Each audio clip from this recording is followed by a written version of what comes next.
అందరికీ praise lord. జనవరి 27 ఈరోజు దేవుని వాగ్దానము. నీ దేవుడైన యెహోవా కనికరము గల దేవుడు గనుక నిన్ను చేయి విడువడు. ద్వితీయోపదేశకాండము 4వ అధ్యాయము 31వ వచనము. నీవు సేవించే దేవుడు నీకు చెప్పిన ప్రతి మాటను నీవు జాగ్రత్తగా విని వాటి ప్రకారంగా జీవించినట్లయితే దేవుడు వివేకాన్ని, జ్ఞానమును నీకు అనుగ్రహిస్తాడు.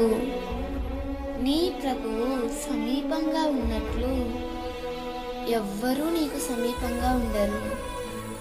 కష్టకాలంలో తండ్రిలా, ప్రతికూలమైన పరిస్థితులలో నీకు అండగా ఎల్లవేళలా నీతో ఉండి నిన్ను ఆదరిస్తాడు.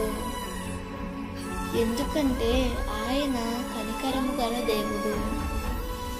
ఆయన కనికరము మితిలేనిది. ఆ కనికరము ప్రభువు నీకు దయచేయునుగాక. దేవుడు ఈ వాగ్దానము నీ జీవితంలో నిశ్చయముగా నెరవేర్చునుగాక. ఆమేన్.